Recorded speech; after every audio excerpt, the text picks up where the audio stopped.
tardes. Saludos, Yacet, ¿cómo está? ¿Me escucha? Buenas tardes, profesor, ¿cómo le va? Bien, ¿cómo está usted? Igual para mí, ¿cómo está usted, Yacet? Todo bien, gracias a Dios. ¿Se quiere abrir allí la cámara para poder mirarte y saludarte bien? ¿Cómo está, Yacet? Todo muy bien, ¿y usted cómo ha estado? ¿Cómo le Bien, va? usted es como un relojista inglés allí puntual, ¿no? Cuando se puede, pues Cuando estamos se puntuales. puede. Sí, señor, está bien. Bueno, mire, Yacet, me imagino yo que las actividades hasta ahora sin novedad, ¿cierto? Sí, sí, Por lo menos con la materia mía. Bien, ya estamos terminando el curso prácticamente, ya lo que queda es este cuarto módulo que termina el lunes la próxima semana. Se va a abrir, ya sé, una especie de recuperativo. No entras tú allí porque le he hecho seguimiento a su actividad y está todo en regla, pero sí hay otros alumnos que van un poco rezagados. Entonces la universidad me ha pedido a mí que sea un poco flexible esta semana que viene, hacer una especie de recuperativo. Y el 16 de julio es el examen. Ese examen pues no tiene recuperativo, no puede aplazarse, no puede diferirse, sino se presenta el día que corresponde. 16 de julio, no recuerdo qué día cae exactamente, creo que es un sábado. Voy a revisar de una vez aquí para tenerlo claro. Es sábado, exactamente sábado, el 16 de julio, y ese examen pues va a abrir. Ya usted tiene la experiencia en los cursos que se ha dictado o que he dictado yo. Abre a las 6 de la mañana hasta las 11:59 de la noche y tiene una sola oportunidad para desarrollar ese examen de hacer. Mire, hoy vamos a hablar un poquito sobre el Estatuto de Roma y cómo es el tratamiento constitucional en Venezuela sobre los derechos humanos. Los derechos humanos en Venezuela son recogidos a partir del artículo 19 de la Constitución Nacional y siguiente, con algo novedoso a partir de 1999. La Constitución en Venezuela pues, ha sido, digamos, ejemplo inclusive en Latinoamérica en su amplitud, en la garantía, protección de los derechos fundamentales. De hecho, como vamos a ver ahorita, el artículo 23 de la Constitución Nacional establece allí la supremacía de los tratados, acuerdos internacionales que guardan relación con los derechos humanos. Pero antes de entrar a ese tema, nosotros tenemos que revisar, perdón, el Estatuto de Roma. El Estatuto de Roma, allí, cuando entra en vigencia este convenio de rango internacional que establece los delitos de lesa humanidad, los crímenes de lesa humanidad, allí se crea la Corte Penal Internacional y tiene competencia para juzgar a aquellas personas que han cometido delitos que tengan estas características, crímenes de guerra, genocidios, entre otro tipo de delitos que son perseguidos, sancionados y castigados por la Corte Penal Internacional. Recordemos que la Corte Penal Internacional tiene su ubicación en La Haya, y hay una fiscalía a nivel internacional, que es la Fiscalía de la Corte Penal Internacional, que cumple su función principal de órgano quien dirige la investigación y de presentar los elementos de convicción que establezcan allí la responsabilidad de aquel sujeto o individuo que haya, digamos, fracturado o roto este convenio, este acuerdo internacional allí contemplado en el Estatuto de Roma. Un ejemplo, en Latinoamérica, Pinochet, en Chile, en los años 80, 90, finales de los años 85, allí fue uno de los primeros individuos en Latinoamérica, luego de que decae su dictadura o su régimen dictatorial. Allí es procesado, llevado ante la corte. Sin embargo, hasta el año 2000 es que fue capturado en España y, sin embargo, por su proceso o su situación de salud, es regresado nuevamente hasta Chile. No fue condenado por los delitos de lesa humanidad porque, pues, por su deterioro en su salud, pues evidentemente pues este muchacho o este señor pierde la vida o muere antes de que el proceso haya terminado, sin establecerse entonces de manera concreta la responsabilidad de Pinochet por los delitos que era perseguido en la Corte Penal Internacional. Hay algo que yo quería comentar, ya sé, que tiene que ver con los delitos de lesa humanidad, pero en especial con aquel tipo de delitos que están relacionados con el tráfico de sustancias estupefacientes y psicotrópicas. Nosotros en el artículo 29 de la Constitución Nacional con el permiso suyo voy a leer de manera textual, establece que el Estado estará obligado a investigar y sancionar legalmente los delitos contra los derechos humanos cometidos por sus autoridades.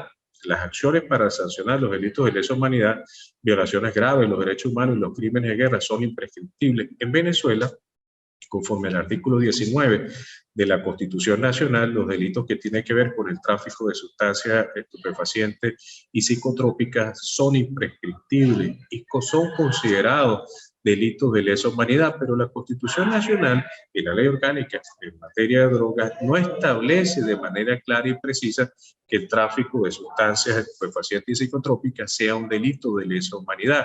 ¿Cómo entra en rigor este tipo de delito para considerarlo de lesa humanidad? En principio tenemos una sentencia del año 2000 de la Sala de Casación Penal y luego esta sentencia es ampliada en la Sala Constitucional 2 años siguientes, pero en este particular el magistrado Alejandro Angulo Fontivero refiere dos aspectos importantes respecto a los delitos de lesa humanidad que deben ser perseguidos por las autoridades venezolanas que no gozan de beneficios procesales y, como lo dije al inicio de la clase, son imprescriptibles, entendiendo la palabra imprescriptible que por el transcurso del tiempo no vence el ejercicio de la acción penal por parte del despacho fiscal. Pero en esta sentencia se habla de dos aspectos: la regulación constitucional y la teoría de los bienes jurídicos protegidos. Esta teoría de los bienes jurídicos protegidos es desarrollada en esa sentencia de la Sala Constitucional del magistrado Jesús Eduardo Cabrera Romero. Fíjate que esta sentencia, nosotros sabemos que la jurisprudencia pues, es fuente del derecho. Recordando la pirámide de Kelsen, sabemos nosotros que allí al final de esa pirámide la jurisprudencia pues constituye una fuente importante del derecho, inclusive la sentencia de la Sala Constitucional, conforme al artículo 334 de la Constitución Nacional, tiene carácter vinculante con los demás tribunales de la República. Es de obligatorio cumplimiento. ¿Por qué de obligatorio cumplimiento? Ya sé, porque la Sala Constitucional es el órgano judicial que se encarga de la interpretación de la Constitución Nacional y va a establecer, por supuesto, las directrices que sean necesarias, para el mejor entendimiento y aplicación de la norma. Pero haciendo mención a esta sentencia de la Sala Constitucional, ya sé que tiene que ver con el delito de droga, independientemente cuál es el tipo penal relacionado con el tipo de droga. Recordemos que la ley orgánica establece un tabulador allí especial y hablamos de delitos, por ejemplo, en la posesión, cuando no supera los 2 gramos en materia en la sustancia cocaína o 20 gramos de marihuana, y así sucesivamente.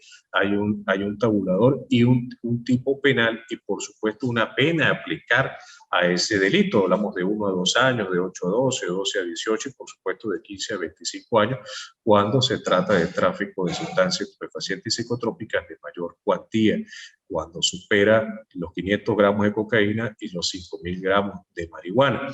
Pero fíjate que esta sentencia que le hacía mención de la Sala Constitucional del año 2002 refiere que los delitos de lesa humanidad son considerados, refiere que los delitos de tráfico de drogas es considerado de lesa humanidad porque rompe o quiebra, mejor dicho, el Estatuto de Roma. En el artículo 7 refiere lo siguiente, el Estatuto de Roma, literal K, el cual establece otros actos inhumanos de carácter similar que causen intencionalmente grandes sufrimientos o atenten gravemente contra la integridad física y se resalta en la sentencia o la salud mental o física de los individuos.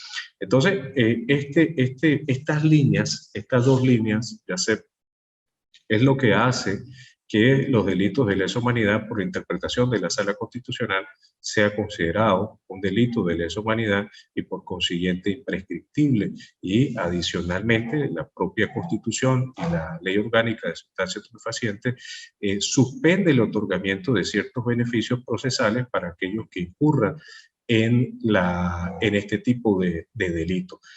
Repito, Yacep, me parecía interesante comentar esto en clase relacionado con el tema de los derechos humanos, porque Venezuela ha sido, el legislador patrio, mejor dicho, ha sido muy acucioso y aplicado en el tema de las sustancias estupefacientes y psicotrópicas, ha perseguido con severidad este tipo de delito, inclusive desde el punto de vista de la legislación.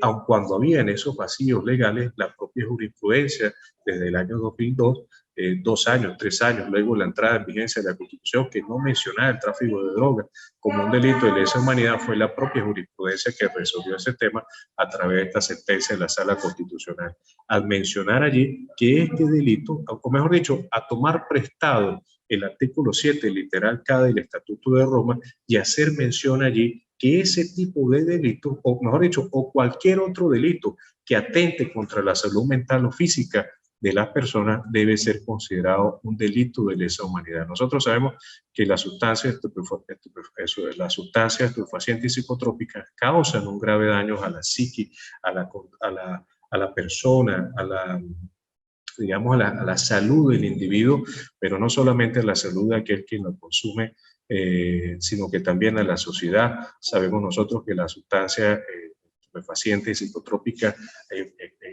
exaltan al individuo a la comisión inclusive de ciertos delitos que normalmente no son cometidos. Sabemos nosotros que aquellos delitos que tienen o que engendran una alta violencia son perpetrados en algunos casos por personas que han consumido algún tipo de droga. Algún criminólogo venezolano hablaba de aquellos coscosecos. No sé si usted ha escuchado ya sé de este tema, y él refería que este tipo de individuos pues, tiene, digamos, una predisposición mayor a la comisión de hechos punibles y por tanto pues, causa mayor daño a la sociedad porque no tiene límite.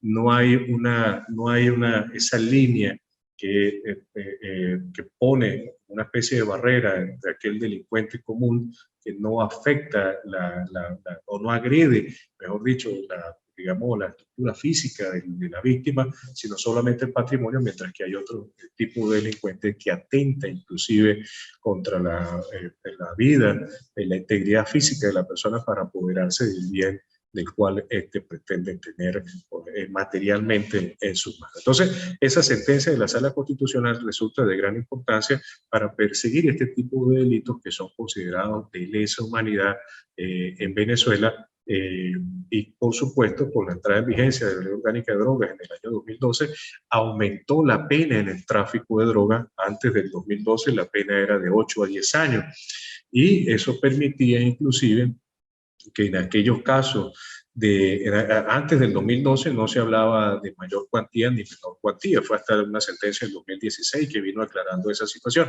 Entonces, para aquel momento, este tipo de delitos, con 2 o 3 años en un centro penitenciario, pues se otorgaba la libertad, era muy benevolente, era muy complaciente el sistema de justicia para este tipo de delitos, a sabiendas que Venezuela no es un productor, pero sí un espacio de tránsito para extraer este tipo de sustancias que son producidas en países fronterizos. Entonces, el Estado venezolano se vio la necesidad de aumentar la pena para combatir este tipo de ilícitos, y estas penas pues, entraron en vigencia, como le dije, en el año 2012, aumentándose hasta el tráfico de mayor cuantía de 15 a 25 años, cosas que no ocurrían anteriormente. Respecto a esta sentencia, hay críticas, evidentemente toda postura, o mejor dicho, el derecho considerado como una ciencia social, pues no es exacta.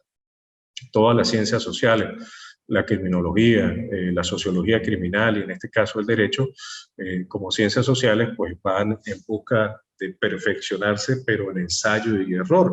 Las tesis que plantean lo que busca es consolidar un beneficio en todo caso para la sociedad, pero las críticas que se tienen sobre esta sentencia, en principio se habla que rompe el principio de legalidad, y esto se debe principalmente a que ninguna persona podrá ser sancionada por tipos penales que no estén establecidos en la ley, pero adicionalmente el hecho de que se suspendan los beneficios procesales para estas personas que cumplan, o mejor dicho, que quiebren esta normativa, hace que se maneje de una manera desigual frente a otro tipo de delito, solamente inclusive o solamente y de manera exclusiva por un criterio jurisprudencial que aún tiene vigencia. Entonces se considera que ha habido cierta demora en la legislación venezolana de aclarar con exactitud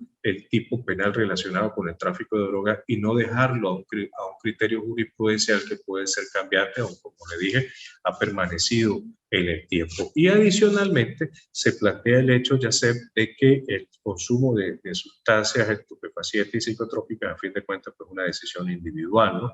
Cada sujeto pues decide si va a ser víctima, si va al consumo de este tipo de sustancias, inclusive si se ve influenciado por su grupo de amigos. Entonces, este cuestionamiento se hace principalmente por esta razón. No sé si quiere opinar algo sobre este tema, ya se le escucho. Sí, sí, profesor. Fíjense que ahí creo que también hay una excepción de la regla, ¿no? Con los individuos que transportan la droga cuando son drogas se las tragan. Ajá. Ahí creo que ellos tienen, porque ellos están atentando contra su vida, ellos ahí tienen una excepción. Y de hecho, la pena para ellos es un tanto más baja que del resto de las personas que trafican drogas. Mire, allí yo difiero de usted, ya sé.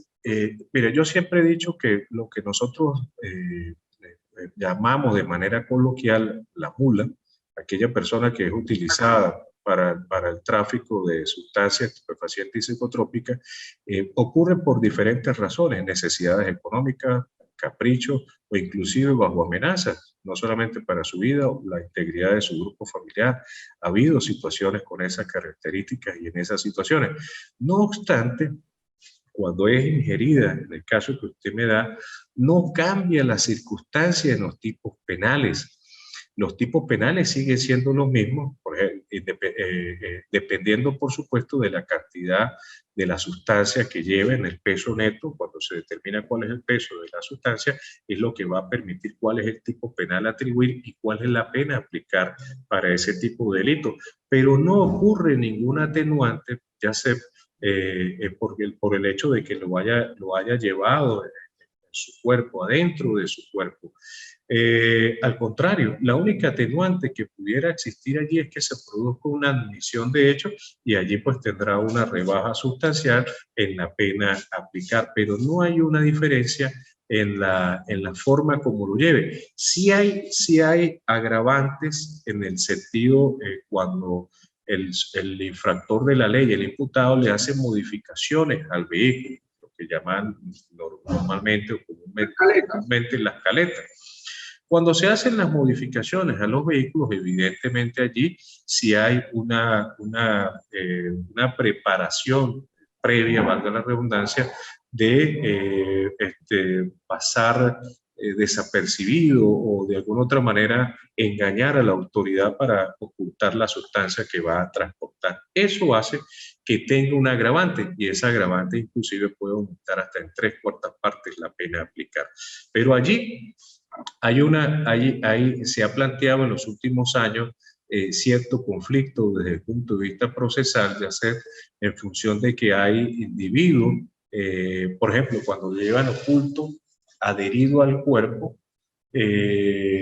algunos fiscales consideran que de igual manera ese individuo pretendió ocultar a la autoridad, pasar desapercibido frente a la autoridad, engañar a la autoridad y por tanto es merecedor de esa agravante y de un aumento en las 3/4 penas a aplicar.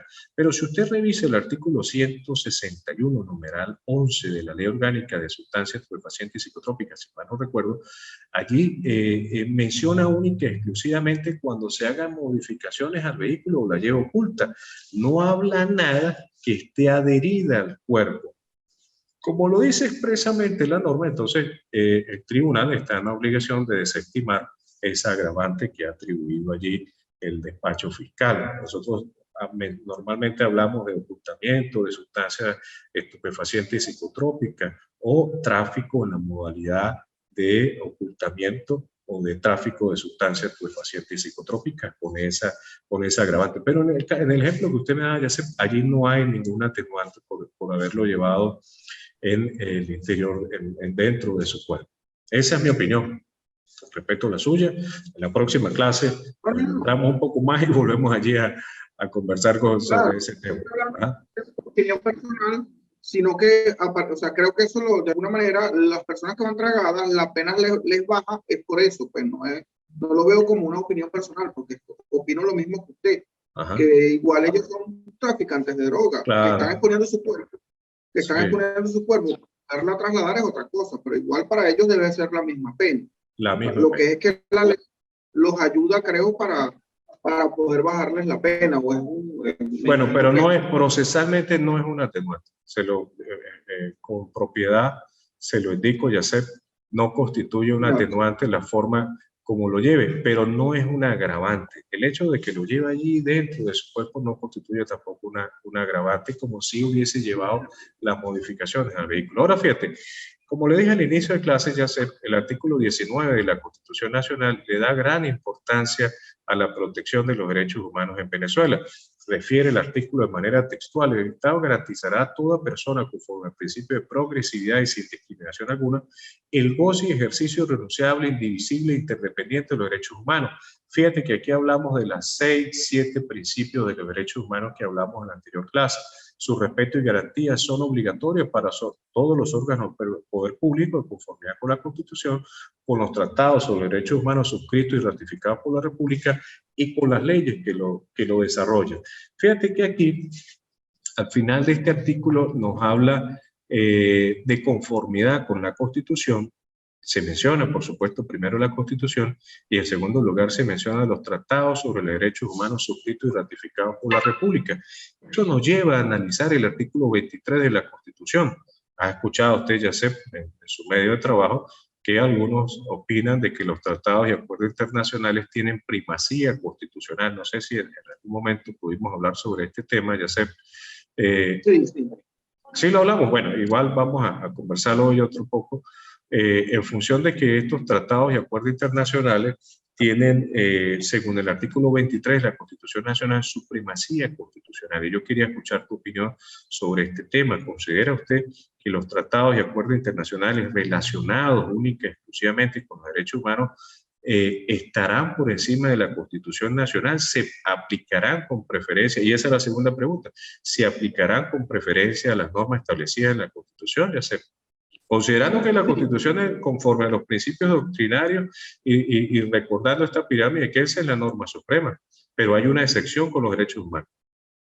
Sí, fíjense que en particular lo que hablábamos del artículo 19, ¿no? Que ya según la Constitución, Venezuela se adhiere a los derechos humanos establecidos pues, en los tratados y pactos internacionales. Creo que, y también las mismas leyes establecen pues, que esto no es, no pueden ser retroactivos, ¿no? O sea, no se pueden... No puede haber una retroactividad. Exactamente. O sea, nosotros tenemos que garantizar los derechos humanos del ciudadano, los que están establecidos en la Constitución, y de hecho Venezuela está apegada a algunos pactos internacionales que garantizan también los derechos humanos. Pero entonces, ¿se aplicaría la Constitución por encima de estos tratados o al revés, los tratados internacionales relacionados con derechos humanos están por encima de la Constitución? Creo que lo que favorezca los derechos humanos es el que se aplicaría. Bueno, muy bien, excelente, muy bien, usted como lo capoteó bien. Fíjate, cuando usted me hace referencia de los tratados y acuerdos internacionales, es cierto, siempre y cuando favorezca a los ciudadanos. No obstante, este principio de rango constitucional, de la supremacía constitucional de los tratados y acuerdos internacionales, nos remite al artículo 7 de la Constitución. Fíjate que la Constitución es la norma suprema y el fundamento del ordenamiento jurídico venezolano. No hay ninguna otra norma por encima de la Constitución. Los tratados y acuerdos internacionales en Venezuela, una vez que son suscritos y ratificados por la República, forman parte del ordenamiento jurídico venezolano, tienen plena vigencia, son coercitivos y todos los ciudadanos que vivan, venezolanos o extranjeros que vivan en el territorio del país, pues, están en la obligación de cumplir con el ordenamiento jurídico vigente y en especial estos tratados y acuerdos internacionales. No obstante, cuando nosotros revisamos este artículo 23 dice los convenios relativos a los derechos humanos tienen jerarquía constitucional y prevalecen en el orden interno en la medida que contengan normas sobre su goce y ejercicio más favorables a las establecidas por esta Constitución. Entonces, usted menciona allí esta tercera, cuarta línea cuando dice, bueno, si le va a favorecer Entonces debe aplicarse los tratados de acuerdos internacionales, pero siempre de igualdad o en la misma postura de las normas establecidas en la Constitución. Ningún ordenamiento jurídico o tratado internacional está por encima de la Constitución. Hay algunos juristas, hay algunos doctrinarios, y esta es mi opinión personal, mencionan que estos tratados tienen supremacía constitucional, están por encima de la Constitución, pero no es así, porque el mismo artículo 7 prohíbe expresamente que ninguna norma está por encima de la Constitución Nacional, y es una garantía fundamental del orden interno. Ningún tratado o acuerdo internacional debe estar por encima de ninguna constitución en ningún país. Los ordenamientos jurídicos relacionados con estos tratados o acuerdos internacionales lo que van a buscar es establecer un orden social para que la autoridad esté obligada a respetar estos tratados y acuerdos internacionales. Y eso nos remite ya sea al artículo 155, numeral tercero del Código Penal, relacionado con aquellas infracciones que cometan los venezolanos, en especial los funcionarios públicos, en especial los funcionarios de armas, que quebranten en el ejercicio de sus funciones los tratados de acuerdos internacionales, responden de manera individual en el quebrantamiento de los tratados y acuerdos internacionales, a menos que en la investigación se establezca de que existe una responsabilidad por parte del gobierno. En ese caso sería la Corte Penal Internacional, a través de la Fiscalía Internacional, de establecer esas responsabilidades y indicar inclusive qué evidencia, recabar esa evidencia para poder procesarlo, evidentemente, con el sagrado derecho que estos individuos se tengan el derecho a la defensa.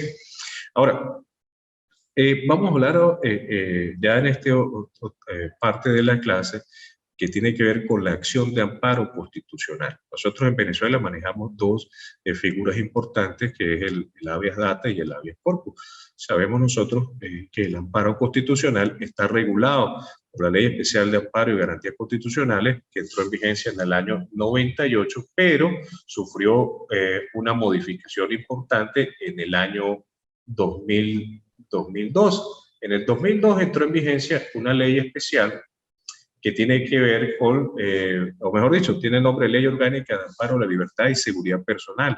Allí se contemplan 14 artículos y uno derogatorio que va a derogar a aquellas personas que infringen a la norma y sean castigados con ocasión de la acción de amparo constitucional. Anteriormente se hablaba de una pena de meses. El desacato de aquella orden que haya dictado un tribunal que conozca una acción de amparo constitucional inclusive puede llevar a una pena de prisión de 3 a 5 años. Esto no va a generar digamos, una pena privativa de libertad, por decirlo de alguna forma, pero no va a permitir que ese individuo sea merecedor de una suspensión condicional del proceso, que es aquellos tipos penales donde el individuo al otorgarle este tipo de beneficios pues queda prácticamente sin antecedentes penales y simplemente se le fija un régimen de presentaciones con una labor social y allí pues queda extinta el ejercicio de la acción penal por parte del despacho fiscal. Pero hay algo aquí también importante, ya sé que quiero mencionar. Hay algunos colegas que hablan del recurso de amparo. ¿Se ha escuchado usted hablar de la palabra recurso de amparo? Otros sí mencionan el término de acción de amparo constitucional. De ahora en adelante, ya sé, usted va a usar, cuando se refiere al amparo constitucional, le va a agregar es la palabra acción, no recurso, porque los recursos son dentro del proceso, mientras que la acción de amparo inicia el proceso. Mejor dicho, la palabra recurso, cuando nosotros hablamos de recursos, son aquellos recursos ordinarios o extraordinarios que se dan dentro del proceso. Hablamos de recursos de revisión, recursos de apelación, recursos de casación, cualquiera de ese tipo de recursos que se dan dentro del proceso. Pero cuando hablamos de la figura amparo constitucional, no podemos entenderla como un recurso, es una acción, porque inicia un proceso. A través de esta petición, el usuario, el individuo, el particular que considere que su derecho fundamental, cualquiera de ellos, en especial el derecho a la libertad o el derecho a la identidad, el derecho a la propiedad, el derecho a la identidad inclusive, o cualquier otro derecho, el derecho a la salud, el derecho a la educación, todos esos derechos que son consagrados en la Constitución Nacional y recogidos en la Declaración Universal de los Derechos Humanos, el individuo que considere que esos derechos son afectados intenta esa esa acción de amparo para que el órgano jurisdiccional, como lo establece el artículo 2 de la Ley Orgánica de Amparo y Garantías Constitucionales, restablezca la situación jurídica que ha sido infringida. Ese es el objetivo fundamental de la acción de amparo constitucional. ¿Dónde encontramos nosotros esa acción de amparo constitucional? En el artículo 27. Y lo voy a, con el permiso suyo, voy a leerlo de manera textual. Toda persona tiene derecho a ser amparada por los tribunales en el goce y ejercicio de los derechos y garantías constitucionales. Fíjate que es en el ejercicio de los derechos y garantías constitucionales. Una garantía constitucional, el debido proceso.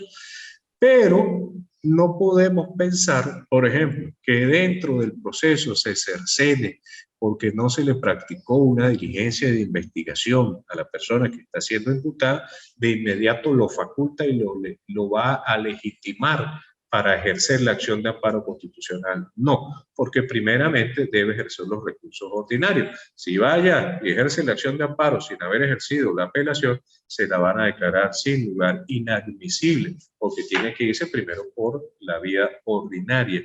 La acción de amparo siempre es excepcional, siempre y cuando no haya otro recurso que pueda ejercerse. Entonces, en atención a esto, señala la misma norma, dice, aún de aquellos inherentes a la persona que no figuren expresamente en esta Constitución o en los instrumentos internacionales sobre derechos humanos. Aquí se deja allí la posibilidad, nosotros en anterior clase hablábamos de los derechos humanos de primera generación, segunda generación, tercera, cuarta y quinta generación inclusive. Evidentemente la norma, cuando el legislador crea el articulado que contenga cualquier dispositivo legal, siempre es con una visión, es decir, que permanezca el mayor tiempo posible su vigencia, no para que esté constantemente modificando.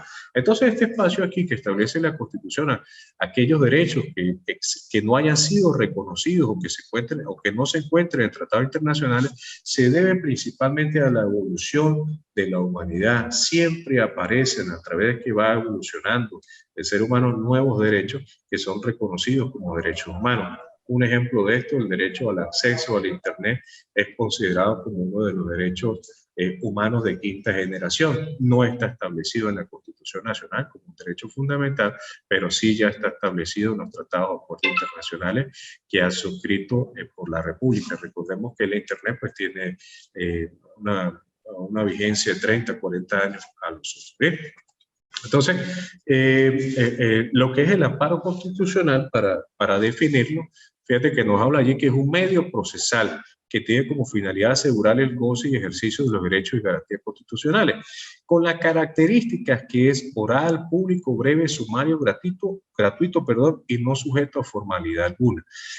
Puede ser ejercido por cualquier particular, no requiere que tenga una asistencia de abogado, cualquier persona puede ejercer o pedir que se le garantice sus derechos fundamentales, las garantías constitucionales, y hacer la petición al órgano jurisdiccional para que el órgano jurisdiccional decrete con lugar esa acción de amparo y restablezca la situación jurídica que ha sido infringida. Por lo general, ya este tipo de situaciones ocurren principalmente con los funcionarios públicos, y allí, evidentemente, pues el tribunal dicta una decisión para que este funcionario restablezca esa situación jurídica que ha sido infringida. Yo he visto en la práctica, ya sucede mucho cuando se emite una boleta de libertad. Ahorita en Venezuela ocurre mucho esta situación, y lo comentamos aquí en clase siempre de una forma académica, no como un cuestionamiento crítica, porque lo que sucede aquí sucede en todas partes del mundo. Eso no vamos a hacer críticas, al contrario, estas críticas tienen que ser constructivas. Pero el tribunal, cuando emite una boleta, esa boleta de libertad debe materializarse de inmediato, porque es una orden de un despacho judicial. El despacho judicial evidentemente consideró a su juicio, para eso está él allí, de que los elementos de convicción, los medios probatorios no fueron suficientes, agotado el juicio, y tiene que salir en libertad o inclusive si le otorga una medida cautelar sustitutiva. El despacho fiscal en su momento tendrá los recursos correspondientes desde el punto de vista procesal, por ejemplo, el ejercicio de un efecto suspensivo, que valga la redundancia, suspende la decisión tomada por el tribunal o simplemente ejercer el recurso de apelación de manera ordinaria. Pero ese ejemplo ya sé que le daba sobre la materialización de la boleta de libertad, ocurre que en algunas oficinas o algunas dependencias de órganos de investigación policial, de instituciones de Fuerza Armada inclusive, ha habido, o en los centros penitenciarios, hablemos de los centros penitenciarios, ha habido ocurre allí ciertos protocolos que lo que hacen es dilatar que se materialice esa libertad. Protocolos que son ilegales. Por ejemplo, llegó la boleta de libertad el día de hoy, entonces se la envían a Caracas, si hablamos de la zona de la andina, ¿no? O piden consulta a Caracas, a ver si la libertad ha sido otorgada ajustada a derecho. Entonces, allí se cuestiona la autonomía y la majestad del juez. No hay, desde el punto de vista legal, porque la ley orgánica del sistema penitenciario no establece que deba el sistema penitenciario revisar el proceso que ya agotó el juez. Él va a revisar si no existe otra orden de captura de ese individuo, porque puede ser que ese sujeto tenga esa libertad por ese caso, pero tenga una orden de captura por otro caso y no conozca esta autoridad. Eso es lo único que tiene facultad para revisar. Pero cuestionar si la libertad en ese proceso ha sido otorgada ajustada a derecho o no, es una situación que se extralimita en las funciones de quien dirige el centro penitenciario, y como no hay un tiempo, aun cuando el Código de Procedimiento Civil dice que los lapsos o aquellos procesos que no establezcan lapsos, la respuesta debe darse en 3 días. Eso es vinculante esa norma para todas las situaciones administrativas, penales, civiles, cualquiera sea la razón, siempre debe haber una respuesta en 3 días. He visto casos que pasan 3, 4, 5, hasta 6 meses y esa boleta de libertad aún no se materializa. Y allí ocurre un dato o una situación importante, se ejerce lo que vamos a ver ahorita, ya regresamos a este capítulo, la acción de amparo que se conoce, la acción de amparo de la libertad o habeas corpus, y esa la encontramos en el artículo 28 de la Constitución Nacional. Voy a leer textualmente, en continuidad con este ejemplo, fíjate lo que refiere la norma, ya sé, toda persona tiene el derecho de acceder a la información, perdón, en ese mismo artículo 27, que está, la acción de amparo a la libertad en el mismo artículo 27 refiere que la acción de amparo a la libertad o seguridad puede ser intentada por cualquier persona y el detenido o detenida será puesta bajo la custodia del tribunal de manera inmediata, sin dilación alguna. El ejercicio de este derecho no puede ser afectado de modo alguno por la declaración del estado de excepción o la restricción de garantías constitucionales, y ya vamos a hablar ahorita del estado de excepción que se establece en el artículo 334 de la Constitución Nacional. Pero fíjate que esta acción de amparo de habeas corpus puede ser ejercida en esa situación, en ese ejemplo que comentaba, porque evidentemente hay una orden judicial que otorga la libertad de esta persona que ha sido absuelta en un proceso judicial, y un funcionario público no materializa esa orden incurriendo en desacato. En esa situación, este individuo puede ser merecedor del ejercicio de una acción de amparo y por consiguiente de la apertura de un proceso judicial, estableciendo una responsabilidad individual, no que porque orden del superior o orden del subalterno, no. La responsabilidad penal siempre es individual. Si se configura y el tribunal, el órgano jurisdiccional determina que efectivamente él ha vulnerado un derecho constitucional que es protegido, que el Estado está en obligación de garantizar, en este caso, la libertad, que es un derecho fundamental establecido en el artículo 49 de la Constitución Nacional, evidentemente este individuo pues, será sometido a la pena que establece esta ley especial de amparo y garantías constitucionales de libertad y seguridad personal, y se ejerce a través de este artículo 27 de la Constitución Nacional. Evidentemente, ya sé, la Ley Orgánica de Garantías de Amparo Constitucional establece el proceso, cómo debe ejercerse, como ante qué tribunal. De hecho, la misma norma y la misma constitucional manda a crear tribunales especializados en materia de amparo constitucional. En la zona andina, en el interior del país, estos tribunales no existen y esta competencia se le ha dado a los tribunales ordinarios una vez que se presenta este tipo de acción o que intenta en todo caso pues restablecer una situación jurídica. ¿Cuál es la situación jurídica que se ha vulnerado? La libertad. Y el artículo 28 tiene que ver con el habeas data, y este habeas data tiene que ver con la identidad, con los datos personales. Todos tenemos derecho a la identidad conforme a la Constitución Nacional, a tener un nombre, a tener un registro, a conocer la identidad, a tener la cédula de identidad venezolana, la partida de nacimiento como primer documento de identidad que nos diferencia desde el punto de vista social de otras personas. Y ese mismo artículo 28 nos indica en qué momento puede ejercerse este tipo de acción. Toda persona, dice de manera textual, tiene el derecho de acceder a la información, a los datos que sobre sí mismo, sobre sus bienes, consten en registros oficiales o privados. Sabemos nosotros que los registros públicos, la notaría pública, los instrumentos legales que allí están asentados son de dominio público. ¿Y por qué son de dominio público? A diferencia de los procesos judiciales en materia penal, que allí yo hablaría que hay una especie de reserva. Incumbe única y exclusivamente a aquellas personas que están siendo procesadas, mientras que en los registros y en la notaría ahí rige el principio de publicidad registral y notarial.